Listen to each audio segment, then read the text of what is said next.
Piggis Play Games by Dave Donici. Piggis Play Games. School holidays are a time when all children can enjoy themselves and have lots of fun. On this particular holiday, children's voices could be heard laughing, squealing, and shouting throughout the whole world of Piggy Paradise. The sun was shining, and everyone was happy and having fun. At Piggy Palace, the children were playing in the garden. Piggy Pirate was on the swing. Piggy Patch was cleaning his cricket bat, and Piggy Panda was helping his mummy to weed the garden. Piggy Pink was reading a book. Piggy Peaches was admiring herself in the mirror, as usual, and occasionally combed her hair. And Piggy Plump was trying to decide whether she should have another biscuit from her little red bag. But things just weren't lively enough for Piggy Pirate. "Let's play team games," he said, "boys against the girls." "That wouldn't be fair," said Piggy Peaches, "because the boys always win."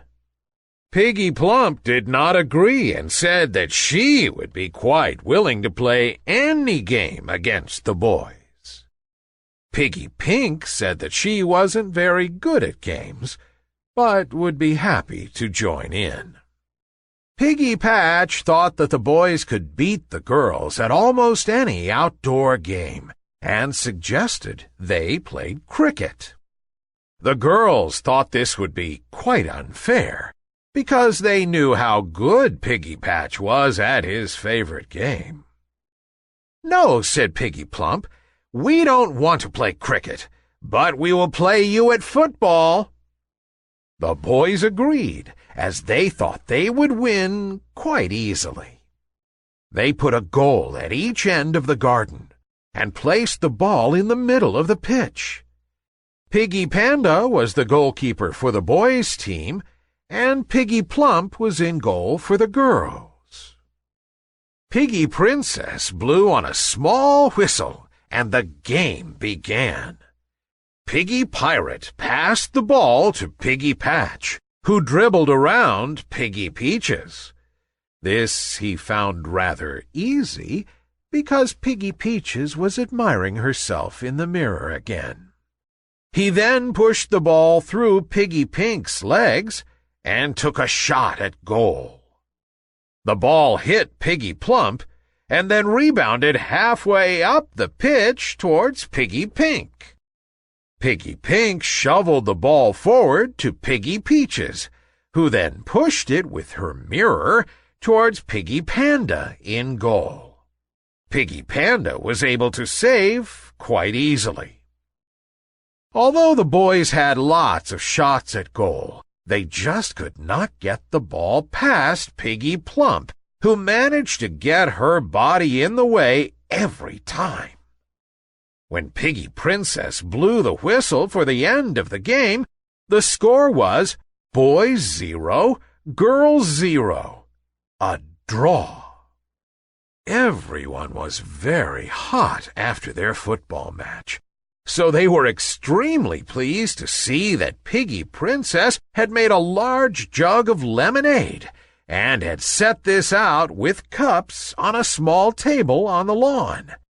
They were all extremely thirsty.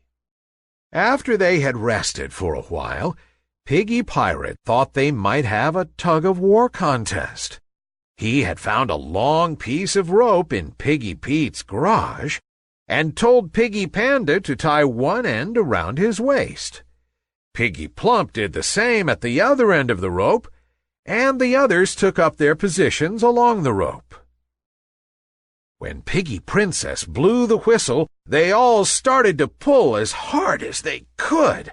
The boys pulled and pulled, but found they could make no progress.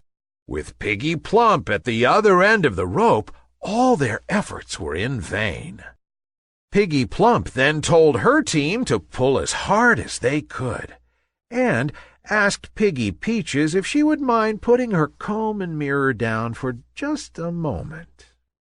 Soon the girls were able to pull the boys towards them, especially with Piggy Plump now leaning backwards and puffing her cheeks out with effort. The girls were the winners, and how pleased they were. "3 cheers for the girls!" shouted Piggy Panda. Piggy Pink was more delighted than everyone that her team had won. "I don't think I have ever won a game before," she exclaimed. Piggy Princess reminded them that it wasn't always the boys who won at outdoor games. The end. Thanks for listening to this story. Download it for free from lineupyourbrain.com. Visit our website again soon for more great free audio stories.